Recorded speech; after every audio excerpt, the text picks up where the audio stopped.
Hola, hola a todos. Acabo de llegar, tenía esto preparado y he tenido que salir. Bueno, vamos a hablar de gravitación y amperaje. Gravitación y amperaje.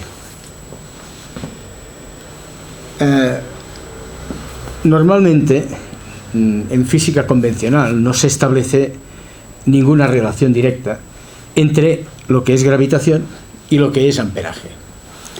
Pero, permitidme.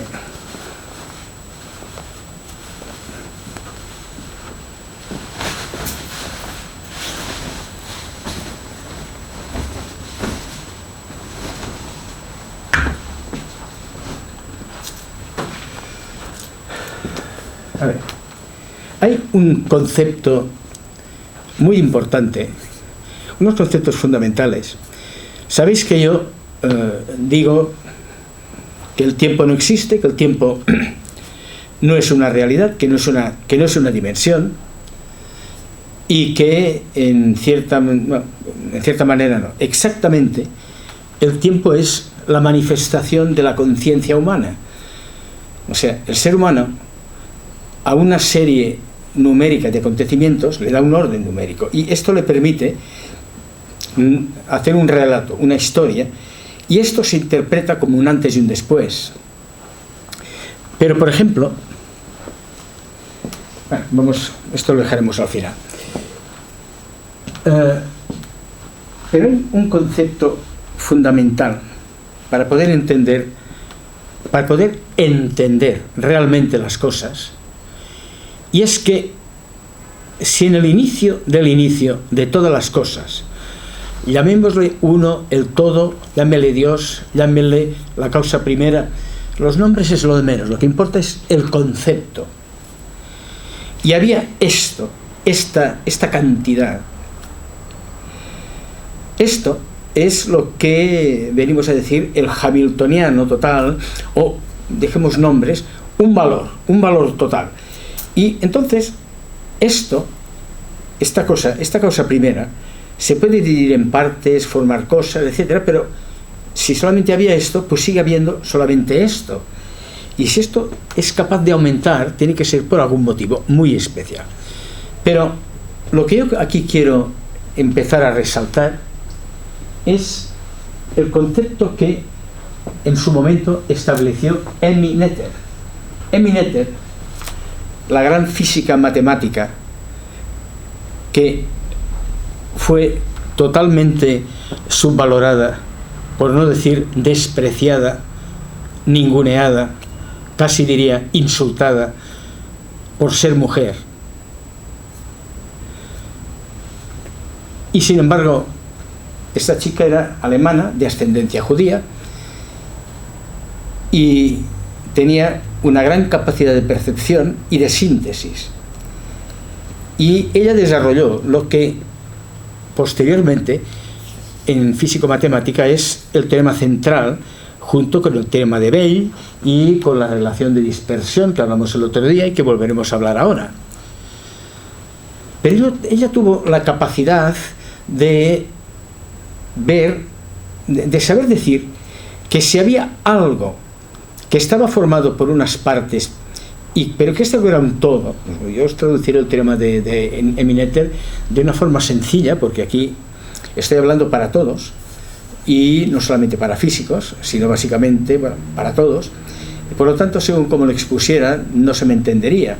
Pero en un día de estos os haré un desarrollo del teorema de Emmy Noether en relación al teorema de Bell, a la capacitancia de Goldman y a una serie de conceptos, y de aquel día quizá no disfrutaréis tanto, pero es importante que haga esto en su momento, quizás hoy no. Emmy Noether, pues, por ser mujer fue totalmente despreciada, y hasta el punto de que llegó, o sea, no la dejaban matricularse en la universidad. Al final pudo matricularse, destacó por encima de todos los varones de su época. Llegó a dar clases sin cobrar, porque era mujer. Hubo algún iluminado de la época que llegó a decir cosas parecidas, como que se podía alterar y destruir o desequilibrar, no recuerdo exactamente, todo el orden establecido por el hecho de dejar entrar a mujeres en ciertas áreas del conocimiento. Y el gran matemático David Hilbert le contestó una frase histórica muy conocida que le dijo: hombre, no veo por qué en las áreas de la ciencia tiene que imperar el que se sea hombre o se sea mujer, el sexo. Dice: estamos en una universidad, no estamos en una sauna. Dijo: estamos en una universidad, no estamos en una sauna. Porque en una sauna, y dice: hombre, hasta cierto punto, pues vale, que en la misma sauna haya hombres y mujeres. A mí no me importaría, me importa un pepino, pero a lo mejor, en fin, por pudor, por vergüenza, se puede medio entender que en una sauna no puede haber hombres y mujeres. Yo no lo entiendo, pero en fin, a mí no me importaría en absoluto, a lo mejor a otros sí, y hay que respetarlo. Pero en la universidad no. Esta chica fue despreciada, ninguneada, y no tuvo más influencia en su época por el hecho de que en lugar de tener un palito entre las piernas tenía una rajita, o como dice una amiga mía, una flor, en fin, es lamentable. Yo no puedo más que, yo quisiera poder abrazar a esta chica, llevarla a esta época y que pudiera ahora disfrutar de el honor que requiere, porque gracias a ella hay una serie de conceptos en matemáticas y en física que, si no, podrían haber pasado 5.000 años más hasta que ahora no fuéramos capaces de entender nada de la física cuántica. Con todo vuestro respeto voy a hacer esto. Es lo mínimo que merece esta chica.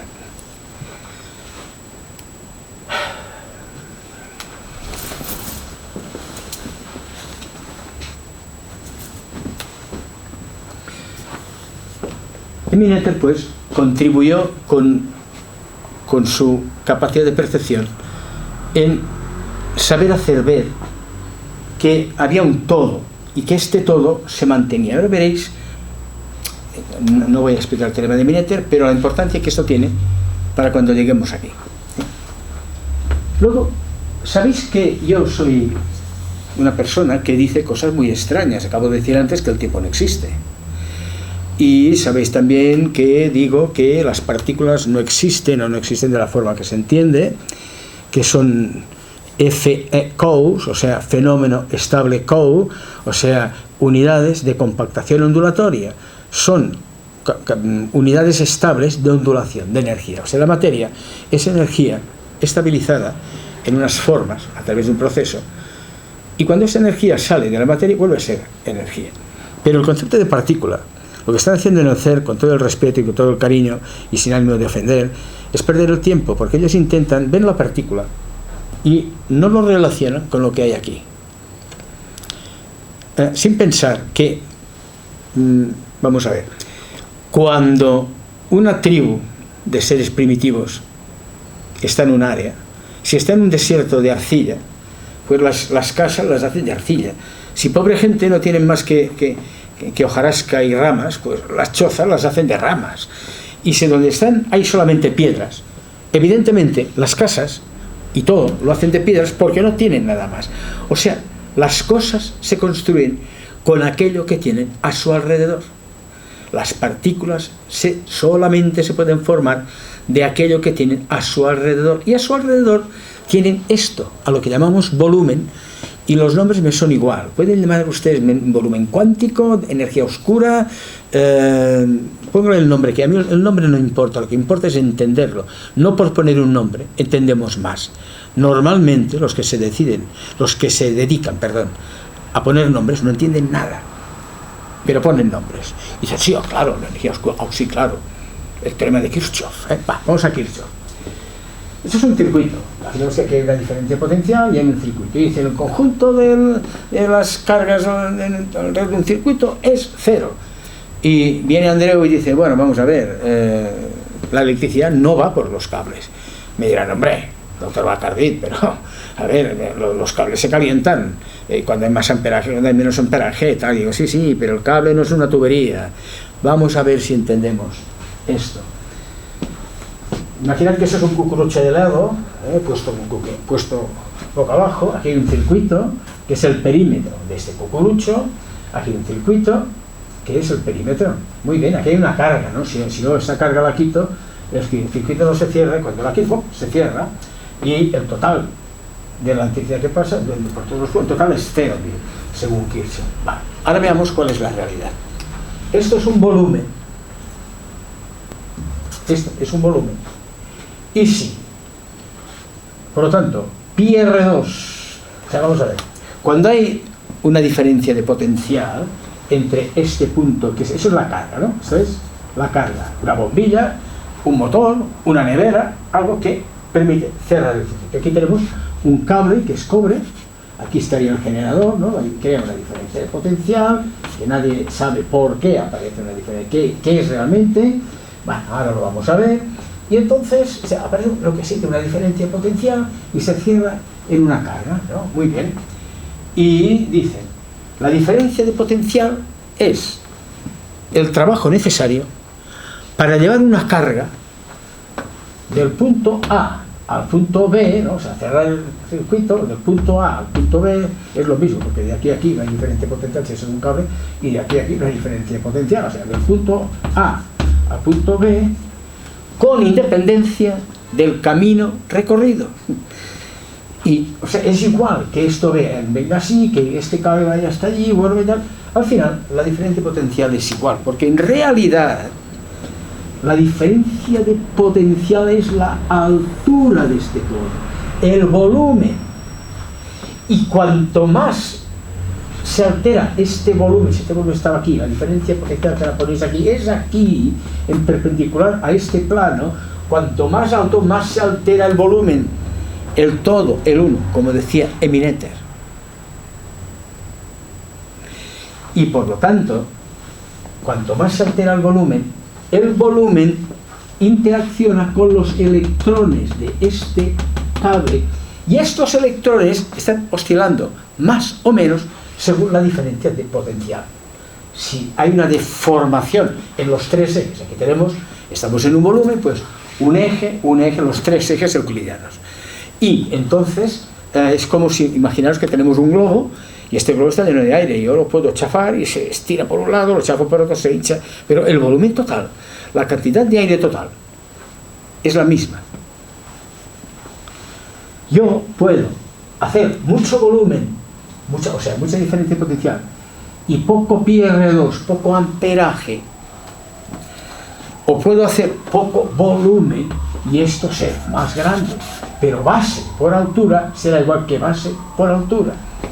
El volumen total será el mismo. Emineter, el total será el mismo. Relación de dispersión, ahora lo veréis, el total será el mismo.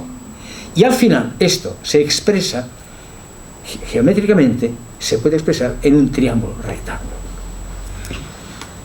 Por lo tanto, cuanto más deformo esto, más voltaje, menos amperaje, porque tiene que ser el total igual. Si por el contrario aumento la superficie, entonces con menos voltaje tengo los mismos voltiamperios. Yo puedo tener muchos voltios y pocos amperios, o muchos amperios y pocos voltios, pero el total debe ser siempre el mismo, sí, porque la potencia del circuito, que son los voltiamperios, que no son los vatios, no confundáis la potencia de un circuito con los vatios, la cantidad de voltiamperios consumidos, la carga. La carga no tiene nada que ver con la potencia de un circuito. Pero evidentemente esta carga gastará más o menos según el circuito en el que lo pongas, la diferencia de potencial a la que la pongas, ¿no? Pero entendéis, o sea, este volumen, cuando hay más volumen, más diferencia de potencial para la misma resistencia, y se entiende que es que hay algo que corre por aquí. No, cuando hay más volumen, vamos a ver, esto son protones, ¿no? O sea, un metal, los metales son conductores de la electricidad, sin embargo la mayoría de otras sustancias no lo son. ¿Por qué? Porque los metales no tienen moléculas, los metales tienen átomos. y por lo tanto hay una nube electrónica, porque cuando hay moléculas están más o menos trabados. Por ejemplo, si es una molécula que tiene oxígeno, fósforo y carbono, pues con los enlaces están trabados los electrones, no tienen tanta movilidad. En cambio, cuando hay átomos solos, pues entonces los electrones están más libres. Los electrones son planos de salida de la energía, entra, forma la partícula, forma el protón, y en 7 niveles electrónicos, en 7 planos, salen. Los electrones son como discos de vinilo. No son una bolita que da vueltas en una órbita, no, nada de todo esto. Y entonces estos electrones están saliendo más menos, y por lo tanto el metal se calienta más menos, pero no porque los electrones corran. ¿Cómo van a correr los electrones, hombre, si es macizo? No son unas cargas que saltan y que se desplazan, nada de todo esto. Pero bueno, tenemos Kirchhoff, ¿no? Y ahora podéis entender que Kirchhoff es esto. Bien. La fórmula de Einstein, que es el otro día, perdón, por cierto, dije que en un par de ocasiones, cuando hablé de esto, en lugar de Einstein dije Euler, porque como empieza por E y son dos fórmulas, Euler y Einstein, que utilizo muy frecuentemente en muchos desarrollos de matemáticas y de física. Vosotros, aquí lo que yo hago para el público no va así, muy sencillo. Si vierais lo que hacemos aquí con nuestros ingenieros y tal, pues evidentemente es distinto, ¿eh? Pero yo estoy hablando para popularizar ideas básicas en beneficio de todos. La fórmula de E igual a mc cuadrado de Einstein, yo el otro día os expliqué de que había otro factor, otro sumando, que prácticamente se podía despreciar y que al integrar, en fin, este factor es el factor, lo explico simplemente para que vais cogiendo idea, es el factor de Lorentz. El factor de Lorentz, gamma, factor de Lorentz, es igual a 1 menos la inversa de la raíz cuadrada de la unidad menos la velocidad de la partícula al cuadrado dividido por la velocidad de la luz al cuadrado. O sea, el factor de Lorentz, estamos hablando del momento lineal de una masa, de una partícula, ¿eh? Entonces, claro, vosotros podéis ver que la velocidad de un cuerpo pueden ser 100 kilómetros a la hora, 50, 1000, 20.000, 50.000, 100.000, 300.000 kilómetros a la hora. Nada que ver con los 300.000 kilómetros por segundo, y que estoy diciendo segundo tiempo, aquí hay unos conceptos que en fin, vamos a dejarlo, pero vamos a respetar esto de momento, ¿eh? Por lo tanto, la velocidad normal de un cuerpo al cuadrado dividido por la velocidad de la luz y encima al cuadrado, esto es 0,000 muchos ceros. Por lo tanto, 1 menos casi nada es 1, y por lo tanto la raíz de 1 es 1, y 1 dividido por 1 es 1, y 1 menos 1 es 0. Si esto es 1, pues 1 menos 1 dividido por 1, que es 1, es 0, por lo tanto es mc cuadrado más nada. Más nada siempre y cuando esta v sea de un orden muy inferior al inicial, al de la velocidad de la luz, ¿no?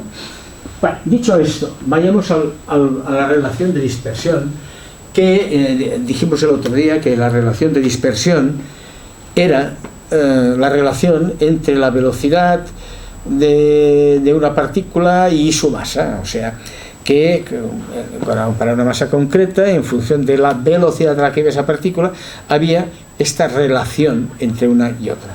Y la fórmula de la relación de dispersión es e cuadrado, al integrar, ponemos diferencial de t, la fórmula de Einstein, y al final nos sale e cuadrado, subimos un nivel más, segunda dimensión, mc cuadrado al cuadrado más p, que es la velocidad de la partícula, que estaríamos aquí, en una velocidad normal de una partícula, cuando tiras una piedra o una bala, cuando la disparas, o cualquier objeto que puede ir a 100 kilómetros por hora, o a 1000, o a 5000, o a 100.000, o a 300.000 kilómetros por hora, no por segundo. Por lo tanto, es nada comparado con este inverso al cuadrado, ¿no? Bien, pues la relación de la energía está en relación a su masa y a la velocidad de esta, a la energía de esta partícula, que es masa por velocidad de la luz al cuadrado, más la velocidad de esa partícula por la velocidad de la luz al cuadrado. Vamos a ver. mc cuadrado quiere decir que m es 1 más 1 más 1, m veces, siendo 1 la unidad de masa, la que fuera, m veces, y por velocidad de la luz al cuadrado, porque cada unidad de masa, cuando se convierte en luz, va a la velocidad de la luz, o de las ondas, bien, que es la velocidad de la luz, va a la velocidad de la luz, masa por velocidad al cuadrado, se convierte toda ella, este punto, en energía cinética. Y claro, 1 más 1 por c cuadrado más 1 por c, al final m veces, la masa total es m veces este 1 por velocidad de la luz al cuadrado, correcto, es masa por velocidad, se convierte todo en energía cinética. Y si esta partícula no está quieta en el espacio, que es imposible, pero supongamos que estuviera quieta, pues no, si toda ella se desestructurara y se convirtiera en luz, esa sería su energía. Pero si además esa partícula nosotros la empujamos y le damos una velocidad convencional, más o menos fuerte, de cientos o de miles de kilómetros por hora, entonces aparece una energía complementaria, la de su masa más la que tú le has dado, porque tú aquí a cada uno de esos puntos no solamente se descompone o sea, se convierte ese punto que se ha estructurado de ese volumen, energía oscura, como le queráis llamar, estaba estructurado, enrollado en forma de partículas, se suelta y ya es una masa, ya es una velocidad, algo que se mueve a la velocidad de la luz, porque cuando la energía oscura sale de el volumen, la energía oscura sale de la materia, hay una velocidad que es el diferencial con el que se mueve la energía oscura. La energía oscura, la dark, que vamos a decir dark energy, se mueve a c elevado a la 12ª potencia. Esto es 63 exponente brutal, o sea, cientos de miles de millones de trillones de veces la vuelta al universo en un segundo, la energía oscura. Por lo tanto, la energía oscura, la causa primera, Dios, llámale como queráis, está dentro de las partículas y fuera de todas las cosas. Dios lo ve todo, Dios lo sabe todo, está dentro y fuera de todas las cosas. Dios no tiene ni principio ni final, porque no tiene tiempo. Energía oscura, Dios, como queráis llamar,